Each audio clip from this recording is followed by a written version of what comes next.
You are watching this video course because you are going to start the business. At this point, you think that this business has the potential in your market and that you can do this and make a success of it. What is your business model?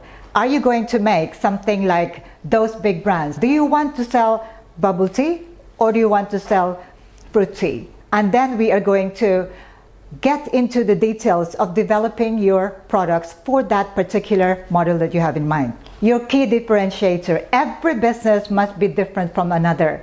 If you have this business model in mind, Tiger Sugar for example, how can you be better? You cannot just copy them and expect that you will be better than them. You have to think of ways to make you better. And this could be in many ways. It could be location-wise, you have a better location, you have branding, better branding in mind, you have a better product. Maybe the taste of Tiger Sugar is not exactly as how you think it could be. You can do better and all of those things. So you must make sure you have something different that people will go to.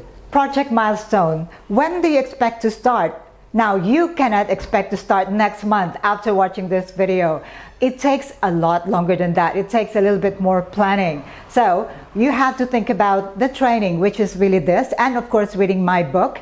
And you also have to consider sourcing. Sourcing your equipment and supplies will take time. Do you have the suppliers around your area? If not, it will even take longer.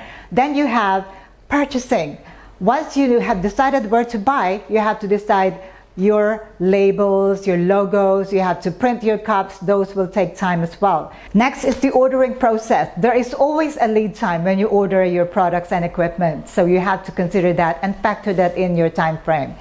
Once you have everything at your shop right in front of you, then it's time for you to test whatever you have learned from this video again.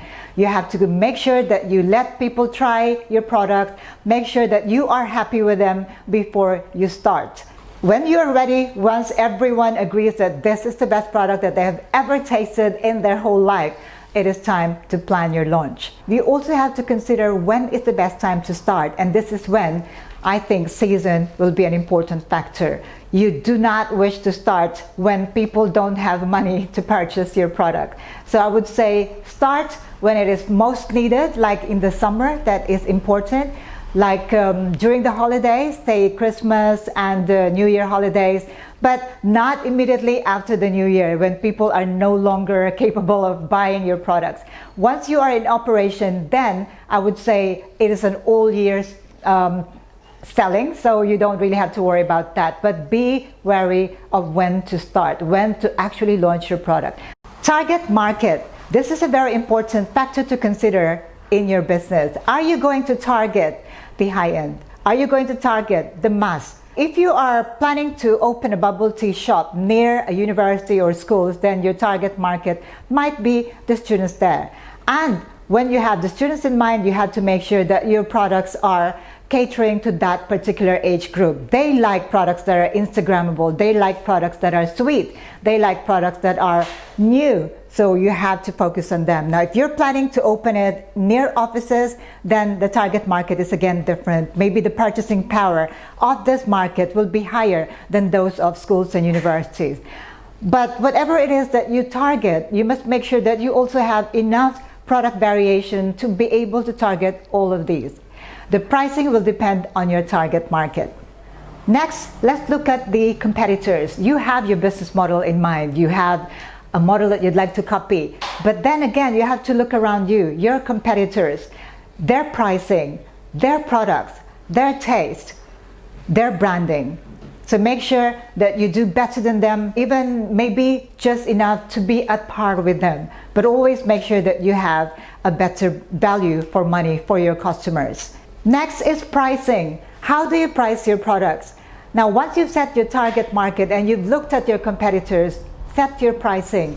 Your pricing should not be too cheap nor too expensive. If you want to be competitive, you have to be able to compete with your competitors.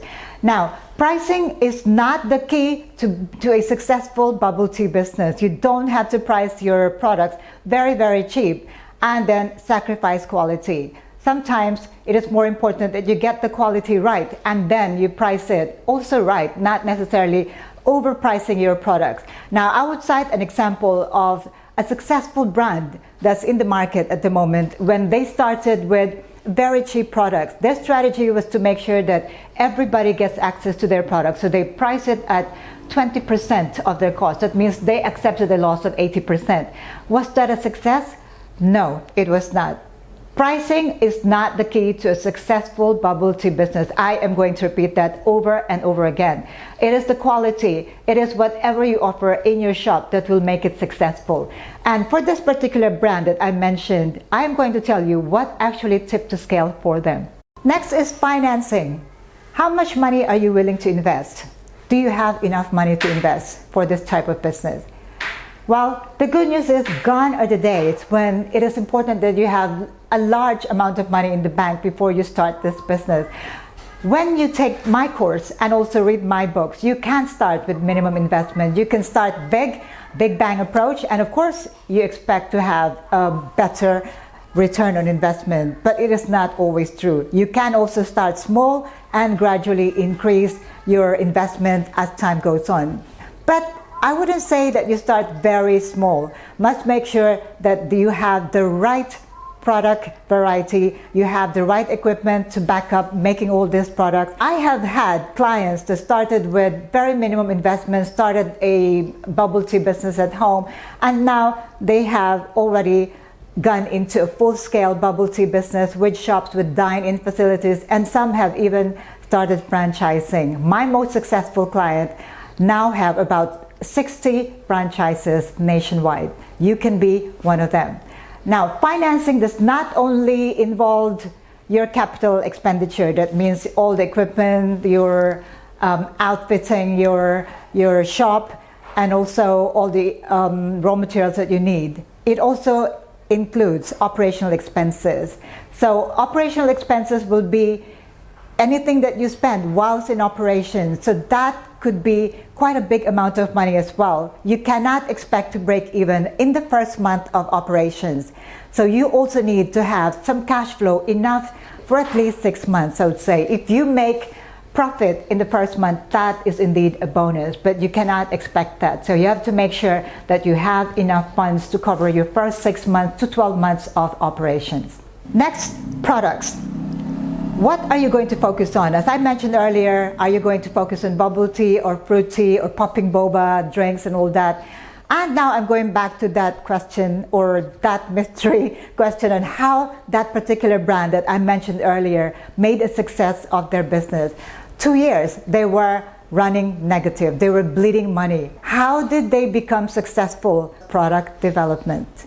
Product development means introducing trendy products, products that are new to the market, products that are delicious, more delicious, products that are unorthodox, almost something weird, something wild, something Instagrammable. And this is exactly how this brand became successful. So product development is developing the right products. Branding, we talked about branding. Now this branding will be covering all aspects of your business. You're going to talk about how you're going to decorate your shop, how you're going to put all your pictures or photos on Instagram, TikTok and Facebook, and also your packaging. So are you going to use cups? Are you going to use bottles? So all of these must be factored in your business plan. And finally, we are going to talk about technical feasibility. What is technical feasibility? Yes, you have all the products in mind, you have all these ideas, great ideas about starting the best bubble tea business in the world, and yet you are not able to find the suppliers. So if you're from this part of the world in the Far East, where it's near Taiwan, Thailand, Philippines, where there are a large number of shops or suppliers that offer bubble tea supplies, then you're fine. But if you're going to make this business in a place where it is harder to access the supplies and equipment, it will be quite a challenge. So make sure that you find the suppliers and then look at all the regulations required, especially if you're going to import materials. What are included in this video course? We are going to talk about the basics. We're going to talk about all the ingredients that you need to make bubble tea. We're going to talk about the supplies, the equipment that you need to make this. We're going to start from the smallest requirement to the biggest that you can upgrade to. We're going to talk about how to design your menu. We're going to talk about pricing, and most importantly, the costing.